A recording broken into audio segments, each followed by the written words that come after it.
Okay daddy's, అయితే ఇప్పుడు next విషయం మీరు ఆలోచించండి. మనం ఎక్స్చేంజెస్ గురించి వివిధ రకాలుగా ఎవరికి ఐడియా ఉన్నదో ఆ రకంగా మాట్లాడుతున్నారు కాబట్టి దాని గురించి కూడా మనం ఒక క్లారిటీ మాట్లాడుకుందాం. ఇప్పుడు నేను ఫారిన్ వెళ్తున్నాను కాబట్టి వెళ్ళే ముందు ఒకసారి మీతో ముచ్చటించితే మనం మాట్లాడుకుంటే మీకు ఒక అవగాహన వస్తుంది. నేను వచ్చేసరికల్లా మీరు కూడా దీన్ని ముందుకు తీసుకెళ్తారనే నమ్మకంతో దాని గురించి కూడా మీతో మాట్లాడుతున్నాను. ఏంటి తెలుసా, నేను గతంలో ఎన్నోసార్లు చెప్పాను, ఎక్స్చేంజ్ అంటే ఇలా ఉండాలని ఎక్కడైనా ఉందా? లేదు. అలాగే ఇలాగే ఉండాలని లేదు, ఇలా ఉండకూడదని కూడా లేదు. ఎవరో ఒకరు దాన్ని తయారు చేస్తారు, దాన్ని అందులో సక్సెస్ సాధిస్తే మరొకడు దాన్ని ఫాలో అవుతాడు, మరొకడు అందరూ అదే ఫార్ములాని కొనసాగిస్తారు. అంతే తప్ప మరి ఇంకే విధానం కూడా ఉండదు అందులో. అలాగే దీని అన్నింటిలో ఉన్నటువంటి మూలార్థం ఏంటో తెలుసా డాడీస్? ప్రజలకు ఉపయోగపడడం, అమ్ముకునేవాడికి కొనుక్కునేవాడికి విముఖంగా ఉండడం. అంటే వాళ్ళు ఈజీగా దాన్ని సేవ్ చేసుకోవడం కానీ కొనడం కానీ వాళ్ళకి సులభతరంగా ఉండడం మాత్రమే ఎక్స్చేంజ్ ముఖ్య ఉద్దేశం. అలాగే దాని తాలూకా భద్రత కూడా, ఆ రెండింటికి మనకి ఇబ్బంది లేకుండా చేసుకొస్తున్నాను. ఇప్పుడు మనం ఏం చేస్తున్నామంటే ముందు మనం ఏం చేస్తాం, కిబోలో కాయిన్స్ సంపాదించుకున్నాం. ఆ నెక్స్ట్ ఏం చేసాం, కాయిన్ ట్రాన్స్ఫర్ అనే ఆప్షన్తో గతం వరకు మనందరం అమ్ముకున్నాం, మీరందరూ అమ్మారు. దాని తర్వాత అందులో ఉండేటువంటి అవకతవకలు, కాయిన్స్ తీసుకొని డబ్బులు ఇవ్వకపోవడం, డబ్బులు తీసుకొని కాయిన్స్ ఇవ్వకపోవడం, ఇలాంటి అనేక సమస్యలు ఉన్నాయి. కాబట్టి వాటిని పరిష్కరించే దిశగా మనం బీసీటీని తీసుకొచ్చాం. బీసీటీ నుంచి మళ్ళీ ఒక కమ్యూనిటీ ఉంది. బీసీ అంటే మనకేంటి, కిబోలో ఒక కమ్యూనిటీ ఉంది. కిబోలో రకరకాల అకౌంట్స్ ఉన్నాయి. అలాగే కిబోలోనే ఓటీటీ ఉంది. అలాగే ఇప్పుడు మీ దగ్గర ఉన్నటువంటి వ్యాలెట్, కే వ్యాలెట్ ఏదైతే ఉందో అది కూడా ఒక అకౌంటే. నెక్స్ట్ మంత్ రిలీజ్ అయ్యేటువంటిది ఏదైతే కే వ్యాలెట్ ఉందో అది వేరే విధంగా ఉపయోగపడుతుంది, అది ప్రపంచం అంతా వెళ్తుంది. కానీ ఇప్పుడున్న కే వ్యాలెట్ మన ఇండియాలో మాత్రమే ఉపయోగపడుతుంది. అది కూడా ఇప్పుడు బీసీ మన ఓటీటీకి కానీ ఇతరత్ర అవసరాలకు ఉపయోగపడేటువంటి కే వ్యాలెట్. ఇది కూడా జస్ట్ లైక్ ఒక అకౌంట్, అలాంటి ఒక అకౌంట్ మాత్రమే ఇది. కాబట్టి ఆ అకౌంట్ అందులో ఉంది. ఇప్పుడు మనం ఏం చేస్తున్నాం, మళ్ళీ నెక్స్ట్ ఈ మన తాలూకా కిబోలో ఉన్న అన్ని అకౌంట్ల తాలూకు వాళ్ళందరినీ మన ఓన్ కమ్యూనిటీగా మనం తీసుకుంటున్నాం. వీళ్ళందరూ అమ్ముకోవడానికి వీలుగా బీసీటీ తీసుకొచ్చాం. ఒక్క ఓటీటీకి మాత్రం డైరెక్ట్గా మైనిట్స్లోకి వెళ్ళే విధంగా ఆ ఒక్క అకౌంట్కే తీసుకున్నాం మనం. ఇప్పుడు మిగతా అన్నీ బీసీటీలకు వస్తాయి, అయిపోయింది. ఇక్కడ మీరు అమ్ముతున్నారు, మీ అందరి కోరిక మేరకు 100 రూపాయల దగ్గర మనం అక్కడ లాక్ చేసాం. అది మీ కోరిక మేరకే, నేను చేసింది కాదు. అనేక రకాలుగా మీరు అడిగిన తర్వాత చేసాం, అది ఒక రకంగా మంచి ఫలితాలనే ఇస్తుంది. ఇక నెక్స్ట్ మన బీసీటీలో కొనుక్కున్న కాయిన్స్ అన్నీ కూడా మళ్ళీ మీదికి వెళ్ళాలి అంటే డైరెక్ట్గా మళ్ళీ ఈ బీసీటీలో కొనుక్కున్నవంటే ముందు మనం కిబోలో నుంచి డైరెక్ట్గా మనం కే ఎక్స్చేంజ్కి కానీ లేదా ఇతర ప్రపంచవ్యాప్తంగా ఉన్నటువంటి ఇంటర్నేషనల్ ఎక్స్చేంజ్లో కానీ వెళితే ఇక్కడ ఎలా అయితే 10 రూపాయలకి 20 రూపాయలకి 50 రూపాయలకి 70 రూపాయలకి తగ్గించి అమ్మారో 100 నుంచి 42కి వచ్చింది కదా, అలాగే అక్కడ కూడా వీళ్ళు తగ్గించి అమ్ముతారు. అంటే వీడికి కావాల్సింది అమ్మకం తప్పిస్తే రేటు పెంచాలనే ఆలోచన ఉండదు. ఎందుకు, నాది ముందు అయిపోవాలి, నాదే ముందు అయిపోవాలనే ఆలోచన తప్ప. మరి దీని వెనుకున్నటువంటి కంపెనీ తరగ భవిష్యత్తు, నేను అనేక మందికి వాగ్దానం చేశాను కిబోలో ఇంత మంచి భవిష్యత్తు ఉందని. ఆ మాట, ఆ వాగ్దానం నిలబడే విధానం, ఇచ్చిన మాట కట్టుబడి ఉండేటువంటి ఇది అక్కడ మనం ఆలోచించలేము. ఎందుకంటే మనం సహజంగా ఉండేటువంటి కామన్ మనుషులం కాబట్టి అలాగే ఉంటాం. అది నేను తప్పట్ను. సో దీనికి కూడా ఒక మార్గం తీసుకురావాలని కొత్తగా మళ్ళీ ఇంకో కే వ్యాలెట్ తీసుకొచ్చి దానికి కూడా వ్యాలెట్ ఎక్స్చేంజ్ అని ఇంకోటి పెడుతున్నాం. అది వ్యాలెట్ ఎక్స్చేంజ్ కాదు, ప్రస్తుతానికి మనకు అర్థం అవడానికి వ్యాలెట్ ఎక్స్చేంజ్, దానికి వేరే తీసుకున్నాడు. సో కొత్తగా వచ్చే కే వ్యాలెట్ మన ఇండియాని దాటి వెళ్తుంది, ప్రపంచ అంచులను చూస్తుంది. అక్కడి నుంచి వచ్చిన అందరూ ఇక్కడ కొంటారు. దాన్ని ఎలాగనేది మళ్ళీ నేను మీకు ఎక్స్ప్లెయిన్ చేస్తాను. మ్యాక్సిమం మన ఇండియా వరకు కేవలెట్ వాడుకుంటాం, అవుటర్స్ అందరినీ. కుదిరితే ప్రపంచవ్యాప్తంగా ఉండడానికి మరొక వ్యాలెట్ తీసుకొస్తాం, ఆ వ్యాలెట్ కూడా దీంట్లోనే పెట్టుకుందాం మనం. ఇప్పుడు ఏం చేస్తాం చెప్తాను చూడండి. బీసీడ్లోకి మీరు అందరూ అమ్ముతున్నారు, అక్కడ వచ్చిన కాయిన్స్ కొనుక్కొని మళ్ళీ ఎక్కడ అమ్మాలి? అప్పుడు మీరు ఈ వ్యాలెట్ ఎక్స్చేంజ్లో ఇక్కడ మనం 250 రూపాయలు లాక్ చేద్దాం. మీరు కోరింది అది కూడా 250 రూపాయలు పెట్టండి అడి అని చెప్పేసి. అక్కడ 250 రూపాయలు కానీ తక్కువ అమ్మడానికి కావద్దు. ఇప్పుడు ఏమవుద్ది, బీసీడ్లో కొనుక్కున్న వాళ్ళందరూ ఇప్పుడు చూడండి చాలామంది కొంటున్నారు. మీకు ఒక సదావకాశం ఏంటంటే మన తాలూకా కన్స్ట్రక్షన్లో మీరు 500 రూపాయలకి ఇచ్చేసుకోవచ్చు, లేదా మన మైనిడ్స్ కూడా 500 రూపాయలకి ఇచ్చుకోవచ్చు. కానీ మీరు ఫర్దర్గా మనం దీన్ని నమ్ముకొని క్యాష్ చేసుకోవాలి, ఇంకా ముందుకు వెళ్ళాలి అంటే వ్యాలెట్ ఎక్స్చేంజ్లో 250 రూపాయలకి అమ్మేసుకోండి. ఓకే, అంటే ఇక్కడ 100 కొనండి, 150 కొనండి, మీరు ఎంత కొన్నా అక్కడికి వెళ్ళేసరికి 250 రూపాయలు అవుతుంది. దీనికి సంబంధించిన పీడిఎఫ్ ఇచ్చాను, అది మీరు చూస్తే క్లియర్గా అర్థమవుతుంది. అంటే నేనేం చెప్తున్నానంటే సక్సెస్ అయిన ఫార్ములాలనే మనం కొత్తగా తీసుకొని చేస్తున్నాం. ఆల్రెడీ రోజు మనం దైనందిన జీవితంలో మనం చేస్తున్న కార్యక్రమాలనే మన కిబోలోకి మన కాయిన్లోకి ప్రవేశపెడుతున్నాను. కొత్త పద్ధతిలో ఫార్ములా ఒకటే. ఇప్పుడు ఉదాహరణకి కరెంట్ ఉంది, నా ముందు లైట్ వెలుగుతుంది, నేను మాట్లాడుతున్నటువంటి దీని అందరికీ పాస్ అవుతుంది, నేను ఈ బ్లూటూత్ వీటన్నింటికి కూడా ఛార్జ్ అవుతుంది మైక్కి అని. అంటే ఒక కరెంట్ అనే దాన్ని అనేక రకాలుగా వాడుతున్నాం మనం, ఎవరు అవసరాల మేరకు ఎవరు ఆలోచనల మేరకు వాడుతున్నాం. అలాగే మన క్రిప్టోను కూడా రకరకాల అవసరాలతోటి మనం ముందుకు తీసుకెళ్లే విధంగా ఆల్రెడీ సక్సెస్ అయినటువంటి ఆ ఫార్ములా, అంటే జస్ట్ లైక్ కరెంట్ లాంటి దాన్ని రకరకాలుగా వాడుకోవచ్చు. అంతిమంగా మనకు కావాల్సిన సక్సెస్, మనం విజయం చెందడం ఒక్కటే దీని అల్టిమేట్ గోల్. అదే విధానంలో ఇప్పుడు మనం ఏం చేస్తున్నామంటే బీసీ నుంచి మనం వ్యాలెట్ ఎక్స్చేంజ్లోకి వెళ్ళండి. వ్యాలెట్ ఎక్స్చేంజ్లో కొనుక్కొని మళ్ళీ మైనిడ్స్కి వాడుకోవచ్చు మనం, అది ఎలాగో పీడిఎఫ్లో ఉంది.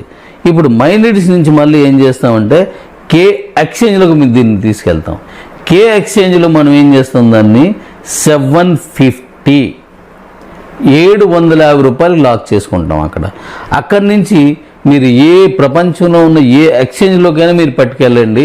ఇప్పుడు 700కి పైన మాత్రమే సేల్ అవుతుంది. అది 700కి లోపు అయితే నేను రెడీగా ఉన్నాను, మన ఎక్స్చేంజ్ రెడీగా ఉన్నాయి, మన మైనిడ్స్ దీన్ని వాడేయచ్చు, ఇన్ని అవకాశాలు ఉన్నాయి. కాబట్టి లోపు వస్తే 750 రూపాయల కంటే లోపు నాకు ఇచ్చేస్తున్న కాయిన్ అంటే ఇక్కడ 3 ఆప్షన్స్ ఇచ్చాను, ప్లస్ మైనిడ్స్తో 4, మన కన్స్ట్రక్షన్లో ఉన్న దాంతో 5 రకాల ఆప్షన్స్ ఇచ్చాను మీకు.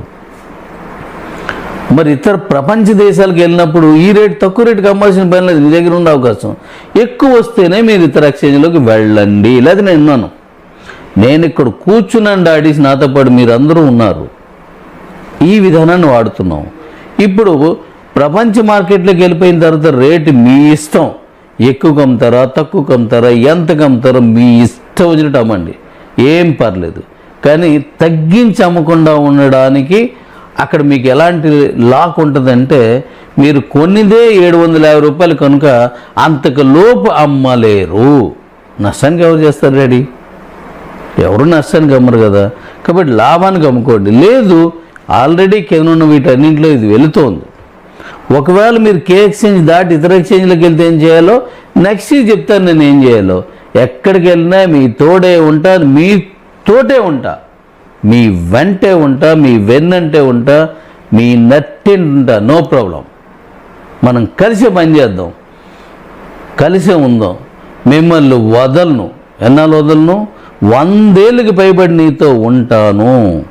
నేనున్నా లేకపోయినా నా ఫార్ములా నా బ్రెయిన్ మీతోటే ఉండేలా చేస్తున్నాను దీన్ని. కాబట్టి ఇది కంటిన్యూగా వెళ్తూనే ఉంటుంది. అందువల్ల ఈ ఎక్స్చేంజ్లో ఎలాంటి విధానం పాటిస్తున్నాం అనే దాన్ని మీకు ఒక పీడిఎఫ్ ఇస్తున్నాను, దాన్ని క్షుణ్ణంగా చదవండి, చక్కగా అర్థం చేసుకోండి. తెలుగు, ఇంగ్లీషు, హిందీ భాషల్లో దాన్ని మీకు ఇస్తున్నాను. ఆ 3 భాషల్లోనే మ్యాక్సిమం ఇండియా అంతా తిరిగేస్తుంది. ఇలా కాదు వేరే భాషల్లో కావాలంటే మన యూట్యూబ్ డాడీస్ ఎలాగో ఉన్నారు, వారు వేరే భాషల్లో ఇదే దాన్ని మీరు ఎలాగో పెట్టుకోవచ్చు. అది మనం ఈ 3 భాషల్లో నేను పెడుతున్నాను కాబట్టి మిగతా భాషలో పెట్టండి. అలాగే మన ఒడిశాలోని ఒక ఛానల్ ఉంది, అలాగే బెంగళూరులోను ఒక ఛానల్ ఉంది. అది ఆ ఛానల్ పేరు ఏదో ఉన్నది, మన డాడీయే మనకి మెంబరే, ఆయన చేస్తున్నారు. అలాగే మిగతా భాషల్లో కూడా చాలామంది చాలా ఛానల్స్ పెట్టి అందులో మనకి చేస్తున్నారు. నేను పెట్టిన ఈ 3 భాషలు తప్ప మీ భాషల్లో నా తాలూకు నేనేం చెప్పానో ఆ విధానం అదే భాషను పెట్టండి. మళ్ళీ మీరు సొంతంగా దానికి ఏది కొత్త పద్ధతులు కలపొద్దు.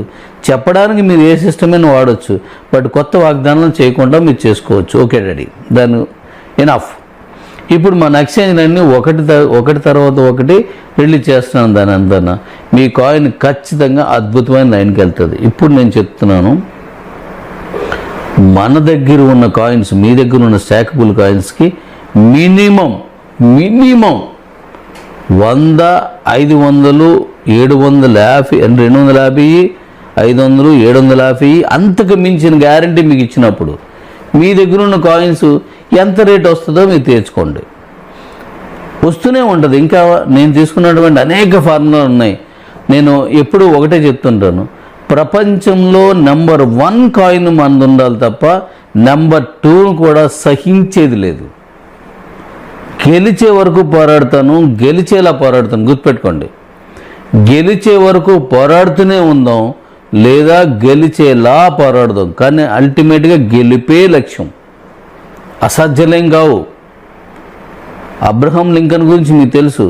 ఆయన షాప్ ముందుకు వచ్చి ఆయన షూని పాలిష్ చేయడం, చెప్పులు కొట్టడం చేయించుకునేవారట అప్పుడు ఉన్నటువంటి రాజకీయ నాయకులు లేదా లీడర్స్. అలాంటిది ఆ లీడర్స్ కుర్చీలోకి వెళ్ళి కూర్చున్నాడు. ఎందుకు? ఏకాగ్రత, లక్ష్య సాధన. ఎవడం చేయగలడు? వచ్చిన రాజకీయ నాయకులందరికీ టీ అమ్ముకునేవాడు ఈరోజు మన దేశాన్ని వెళ్తున్నాడు. దాన్ని అనుకున్నాడు, ఇదేంటి? లక్ష్యం. అలాగే మన దగ్గర ఉన్న అనేక మంది ఫార్మర్స్, సక్సెస్ ఫార్మర్స్ ఎంతోమంది ఉన్నారు. ఒక బండికి పెట్రోల్ కొట్టేవాడు పెట్రోల్ బంకులు, పెట్రోల్ బావులు చేశాడు అంబానీ గారు. అలా ఎంతోమంది ఉన్నారనమాట. కాబట్టి అసాధ్యాలేముండవు. మీరు తోడుంటే నేను మీ తోడుంటాను. రండి కుమ్మెద్దాం. ప్రపంచం మొత్తం నిజమైనటువంటి, నిక్కచ్చితంగా ఉన్నటువంటి, ధర్మబద్ధమైనటువంటి వ్యాపార పోరాటం చేస్తున్నాం. పోరాటం చేద్దాం. ఈ ఎక్స్చేంజ్ ఇలాగే ఉండాలని లేదు, ఎలాగైనా ఉండొచ్చు. ఇలా ఉండాలేం లేదు, ఎలాగైనా ఉండొచ్చు. అల్టిమేట్గా సక్సెస్ కావాలి. అలాగే కొనుక్కున్నవాడు ఏ రేటుకి అమ్ముకుంటాడు వాడిష్టం. 100 రూపాయలు కొనుక్కున్నాడు, డైరెక్ట్గా మైనస్లో పెట్టేస్తాడా? లేదు, దాంట్లో ఇంకొక 20 రూపాయలు 10 రూపాయలు వేసి అమ్మేస్తాడు, వాడిష్టం. బీసీట్లో లేదు, తీసుకెళ్ళి నువ్వు వ్యాలెట్ ఎక్స్చేంజ్లో 250 రూపాయలకి అమ్ముకో. అక్కడ ఎవరో కొనుక్కున్నారు, ఆ 250 రూపాయల నుంచి తీసుకెళ్ళి మైనస్లో పెడతాడా? లేదనుకుంటే అంతకు మించి 300కో 400కో అమ్మేసుకో, వాడిష్టం. పెరుగుతోంది చూడండి, పెరుగుతోంది. మళ్ళీ ఇప్పుడు ఏం చేస్తాడు? దాన్ని తీసుకెళ్ళి కే ఎక్స్చేంజ్ 750 రూపాయలకి నువ్వు కొనుక్కున్నవారు అయితే నువ్వు 750 కంటే ఎక్కువ అమ్ముకో. లేకపోతే దాన్ని తీసుకెళ్ళి ఆ కాయిన్ యూటిలిటీని ఎలా చేయాలో కూడా నేను అందులో పెట్టాను, ఆ పీడిఎఫ్లోను. అది కూడా చూడండి. అక్కడి నుంచి ప్రపంచంగా పట్టుకెళ్ళారు. మీరు 750 కంటే తక్కువగా అమ్మరు, ఎక్కువగా అమ్ముకుంటారు. ఆ ఎక్కువగా అమ్ముకున్నప్పుడు మీకు వచ్చిన నష్టం కూడా ఉండదు, తగ్గించి అమ్మరు కదా. అంతకంటే ఎలా అమ్ముకోవాలో మీ ఇష్టం. కానీ అంతకంటే తక్కువ అమ్మాలంటే నేను ఇక్కడ ఉన్నాను, అక్కడి నుంచి మీరు అమ్ముకోవచ్చు. అంటే మిమ్మల్ని గెలిపించి మీ గెలుపులోంచి నా గెలుపును వెతుక్కొని వెళ్ళడమే నా ఫార్ములా. నేను గెలవడం కోసం మిమ్మల్ని ఓడించి చేయడం అనేది ఇతర కంపెనీలాగా నా ఫార్ములా కాదు. ఇప్పుడు పిల్లలు గెలిస్తే తండ్రి ఓడిపోయినా ఆనందిస్తాడు. కానీ ఇక్కడ నేనేం చేస్తున్నాను? మిమ్మల్ని గెలిచి నేను గెలుస్తున్నాను. కాబట్టి నేను ఆ ఫార్ములాని తీసుకుని మన ఎక్స్చేంజ్లన్నీ వరుసగా వస్తాయి. మీరు చక్కగా అందులో కొనుక్కోండి. రేపు 3వ తారీఖుని మన కన్స్ట్రక్షన్లో ఇప్పుడు నేను మీకు మాట ఇచ్చినట్టుగా 60 లక్షలకు పైబడి కాయిన్స్ కావాలి. కొనుక్కోండి. 5 రూపాయలు తీసుకొని నేను సిద్ధంగా ఉన్నాను, మీరు నాకు ఇవ్వండి. మీకోసమే చేస్తున్నాను అవన్నీ, కన్స్ట్రక్షన్స్ అవన్నీ మన కంపెనీ కోసమే చేస్తున్నాను. అలాగే మరి మిగతా మైనస్లోనూ చాలా కాయిన్స్ పడతాయి. కాబట్టి మీరు కొనుక్కోండి దాన్ని. సో హ్యాపీ డాడీ, చక్కగా ఇది కంప్లీట్ చేయండి. నేను ఇప్పుడు వేరే దేశం వెళ్తున్నాను, మన కోసం వెళ్తున్నాను, మీకోసం వెళ్తున్నాను, మనందరి కోసం వెళ్తున్నాను. అసాధ్యమేం కాదు నువ్వు అనుకోవచ్చు, డాడీకి తెలివి తప్ప ఏవి రాదు అని చెప్పేసి. అదేనా? నాకు తెలుసురా, నువ్వేం ఆలోచిస్తున్నావు నాకు తెలుసు. డాడీకి తెలుగే వచ్చు, మరి కాశ్మీరుడు మన దగ్గర ఉన్నాడు, పంజాబ్ వాళ్ళు మన దగ్గర ఉన్నారు, బెంగాలీ వాళ్ళు మన దగ్గర ఉన్నారు. మరి ఎంతమంది ఎలా ఉన్నారు? భావం ముఖ్యం, భాష కాదు. ఇప్పుడు మీకు చిన్న విషయం చెప్తాను. ఇప్పుడు ఈ బ్లూటూత్ తయారు చేసిన వాడు ఇండియా వాడు కాదు. ఆడికి తెలుగు రాదు, తమిళ్ రాదు, కన్నడం రాదు, హిందీ కూడా రాదు. మరి ఆడు వస్తువు ఇక్కడ అమ్మేస్తున్నాడు. ఆడిచ్చిన ఫీచర్స్ అన్నీ మనం చెప్తున్నాం అంటే ఆడి భావాన్ని ప్రజలకు తెలియజేసే విధానాలు చాలా ఉన్నాయి. అలాగే మన కాయిన్ గురించి, మన ఎక్స్చేంజ్ల గురించి, మన మైనర్స్ గురించి, మన కాయిన్ ఎలా ఉపయోగించాలనే దానికి నాకు తెలుగు మాత్రమే వచ్చు. కానీ అన్ని భాషలు వచ్చిన చాలామంది ఉన్నారు. నేను చైనా వెళ్తున్నాను అనుకుందాం, వెళ్తున్నాను. చైనా వచ్చిన వాళ్ళు ఉన్నారు కదా, అక్కడ చైనా తెలుగు వచ్చిన వాళ్ళు ఉంటే చాలు. మలేషియా వెళ్తున్నాను, అక్కడ మలేషియా ఏరియా అక్కడంతా కూడా తమిళ్ కూడా మాట్లాడతారు. అక్కడ తమిళ్ వచ్చినాడు, నాతో తెలుగు వచ్చి ఉంటే చాలు. ఇటలీ వెళ్తున్నాను, అక్కడ లాంగ్వేజ్ వచ్చినాడు ఉంటే చాలు. దాన్ని ఎలా తీసుకెళ్లాలో మీ అందరినీ, ఇంతమందిని భారతదేశం మొత్తం తెచ్చాను కాబట్టి నాతో కలిపి ప్రయాణం చేసుకునేలా చేసి నేను మీతో ప్రయాణం చేస్తున్నాను. కాబట్టి ఇప్పుడు ప్రపంచపు దారులు వేసి మీకు అప్పచెప్తున్నాను డాడీస్. ఆ ప్రపంచపు దారులు వేయడానికి ఇప్పుడు నేను వెళ్తున్నాను. Okay daddies. సో మన ఎక్స్చేంజ్ గురించి అంతా పీడిఎఫ్ పెట్టాను, అవి చూడండి. ఇప్పుడు నేను 3 పీడిఎఫ్ చెప్పాను, ఇంకా నేను మిగతా పీడిఎఫ్లు కూడా చేశాను. అవి ఒక్కొక్కటిగా మీరు తెలుసుకోండి. ఆల్రెడీ పాత వాళ్ళందరూ ఇక చాలు అనుకుంటే అది మీ తాలూకు ఇష్టం. కొత్త వాళ్ళు బోల్డ్ మంది వచ్చి ఇప్పుడు ఆల్రెడీ ఓటీటీలో బోల్డ్ తీసుకుంటున్నారు అవంతా. ఇప్పుడు మనం నెక్స్ట్ ప్రాజెక్ట్లో అందరూ వస్తారు. నేను నా కాన్సన్ట్రేషన్ కూడా వచ్చేసిన మీకంటే మీ మీద ఉంది. మీకంటే అంటే మీకంటే ఎక్కువ, మీకంటే నాకు రాలేని వాళ్ళే ఇంపార్టెంట్. ఎందుకంటే రాలేని వాళ్ళు, కాయిన్స్ లేని వాళ్ళు వచ్చినప్పుడు మీ దగ్గర ఉన్న కాయిన్స్ కొంటారు. ఎందుకంటే మీ అంత కాయిన్స్ వాళ్ళ దగ్గర లేవు కాబట్టి వాళ్ళ చేత ఎలా కొనిపించాలి, ఎలా ఉపయోగించాలని మళ్ళీ మనం చూసుకుందాం అదంతా. కాబట్టి డాడీస్, మీరు ఏ కంపెనీలో ఉన్నా ఎక్కడున్నా వెల్కమ్, వచ్చేయండి. నేను లాస్ట్ టైము ఒక వీడియో చేశాను, అలసిపోయారా డాడీస్ రండి నేను ఉన్నానని. ఇప్పటికీ ఉన్నది, బ్లూ షర్ట్ వేసుకొని ఉంటుంది, మన దాంట్లో ఉంటుంది, లింక్ చూడండి అది. ఇప్పుడు మళ్ళీ చెప్తున్నాను, వేరే కంపెనీలకు వెళ్ళారు, అలసిపోయారా రండి నేను ఉన్నాను రా రండి. నా కొడుకులు గారు కాబట్టి నేను రా అంటున్నాను. ఓకేరా? Okay daddy. సో కాబట్టి మీరు ఎక్కడికి వెళ్ళి, నేను ఇంకో మాట చెప్పాను, మీరు ఖర్చు పెట్టుకోవడానికే పుట్టిదే, నేను ఇవ్వడానికి పుట్టాను. తండ్రి పాత్ర అంతే. మీరు ఏదైనా కంపెనీకి వెళ్ళారా, అవి పాడు చేశారా, మళ్ళీ రండి, మళ్ళీ పట్టుకెళ్ళండి, ఇస్తాను, మళ్ళీ పాడు చేసుకోండి, మళ్ళీ రండి. మీరు పాడు చేస్తూ ఉండండి, మీకు నేను ఇస్తూనే ఉంటాను. ఇది నా ధర్మం. మీరు వెళ్ళారని బాధపడను, మీరు వచ్చారని కూడా నేను బాధపడను. ఎందుకంటే అది నా బాధ్యత, ఇది మీ హక్కు. బట్ ఇక్కడికే వచ్చి ఇక్కడ ఉండిపోయిన ఉన్నారు, వాళ్ళ సంకనిటిపోతారు రే. నాతోటి ఉండిపోయి మన కంపెనీలోనే ఎవరైతే ఉన్నారో వాళ్ళని నేను నాతో పాటు ప్రపంచపు దారుల వెంట మిమ్మల్ని సంకన పెట్టుకొని తీసుకెళ్ళిపోతాను. చుట్టి కట్టగట్టి ప్రేమతో రోయి తీసుకుని వెళ్ళిపోతాను. కాబట్టి వెల్కమ్ డాడీస్, వచ్చేయండి మనందరం మళ్ళీ కలిపి చేద్దాం. ఇప్పుడు మళ్ళీ కుమ్మేద్దాం. నెక్స్ట్ మళ్ళీ మీటింగ్ ఎప్పుడు ఏంటి అనేది నేను అందరూ పెట్టాను, మీరు అది కానివ్వండి, దానికి సంబంధించినవి చేసుకుంటూ వెళ్ళిపోదాం. Okay daddies, bye daddy's.